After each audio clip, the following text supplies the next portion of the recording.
為什麼美國三番兩次打壓黃金價格？美元的對手黃金。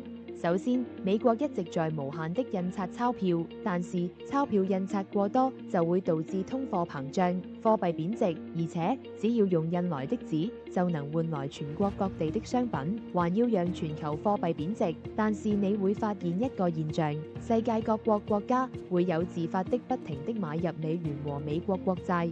為什麼會這樣呢？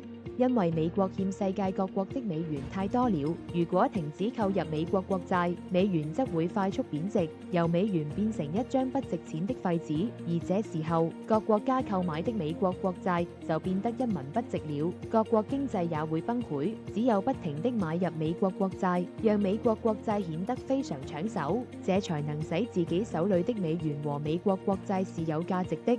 也就是明知道是毒藥也要喝下去，不喝當場完蛋，喝下去以後完蛋得更慘。於是越來越多的人發現在美國的心機，憑什麼你輕輕鬆鬆印出來的紙就能換我辛苦製造出來的商品？於是都不願意使用美元了。人們發現從始至終最保值的東西還是黃金白銀，呼籲將黃金當作貨幣。這時候第一個不同意的就是美國，美元可以輕鬆印刷，但是黃金不行，不能無限印刷鈔票。美國怎麼薅羊毛？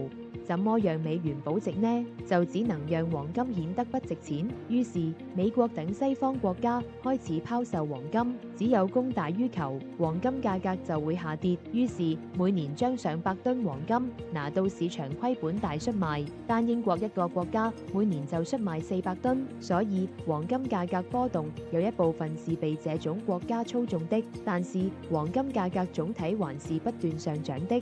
賣出的黃金都被誰買了呢？2013年黃金價格大跌，中國大媽動用上千億資金橫掃華爾街，讓中國大媽在世界出了名，其中一部分就是被他們買走了，但更多的是世界各國政府，其中包括我國。